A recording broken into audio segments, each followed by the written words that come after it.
আসসালামু আলাইকুম গাইস, তোমরা সবাই কেমন আছো? আমিও ভালো আছি। তো আমি আজকে একটা টপিক নিয়ে কথা বলতে আসছি, অহনা ভূত। আসলে ভূত নাকি জিন, এগুলো মানুষের বলা বলি কথা। তারপরে সোশ্যাল মিডিয়াতে টিকটকে দুটো পিক ভাইরাল হয়েছে, তো দুইজনের ছবি। এটা নিয়ে আমি কালকে ভিডিও দিয়েছিলাম আমার ইউটিউব চ্যানেলে। তারপরও আর কি আমার ভিডিও দেওয়ার পর আরও ভিডিও দেখা গেছে। এর আগে আমি ইউটিউবে অনেক নিউজ ঘাটাঘাটি করছি, সার্চ দিছি যে বিষয়টা কি সাম্প্রতিকভাবে ভাইরাল হইলো নাকি সাংবাদিকরাও রিপোর্টাররাও এটা নিয়ে তদন্ত করছে, না কোনো ভিডিও বানিয়েছি, সেরকম কোনো ভিডিওই আমার চোখে পড়েনি।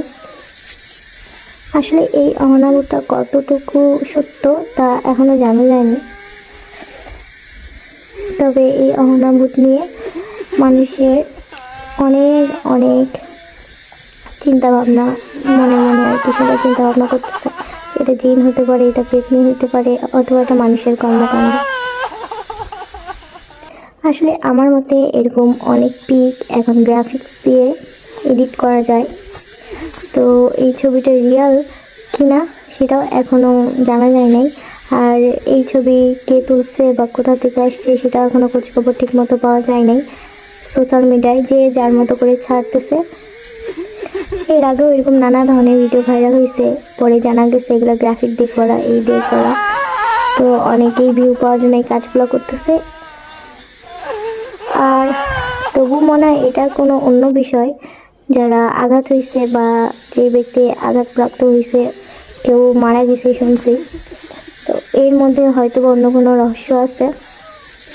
আসলে জিন জাতিরা এত সহজেই ক্যামেরার সামনে আসে না।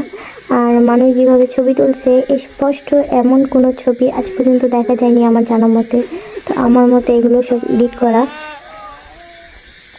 আর এই ভূতের নাম অহনা হয়েছে কারণ এই সোশ্যাল মিডিয়াতে অহনা একটা গান আছে, আমরা সবাই জানি। সেই গান দিয়ে তার ছবি যেটা আর কি ভাইরাল হয়েছে, সেটা দিয়ে ভিডিও তৈরি করা হয়, এই জন্য তার নাম দেওয়া হয়েছে অহনাভূত, মাদারীপুরের অহনাভূত। তো এটা নিশ্চয়ই একটা চক্রমূলক কাজ যতদূর সম্ভব। আর সোশ্যাল মিডিয়াতে এরকম অনেক ছবি পাওয়া যায় যেগুলো প্রায় ভাইরাল হয়, সব গ্রাফিক্স দিয়ে করা। এআই যুগ এখন, নানা কিছু করা যায়। তবে গাইস, আপনাদের মতামত জানাবেন। আমার মনে একটাই সন্দেহ, যেহেতু এটা সোশ্যাল মিডিয়াতে ভাইরাল হয়েছে, তবে সাংবাদিকরা এটা নিয়ে কোনো এখন পর্যন্ত টিভি চ্যানেল বা তাদের পার্সোনাল ইউটিউব চ্যানেলগুলোতে এখনও কোনো খবর বা তথ্য কেন তারা ভাইরাল করে নাই বা সেগুলো সম্পর্কে কেন আমাদেরকে জানায় নাই, এই জিনিসটা এখন আমার মাথার মধ্যে ঘুরতেছে।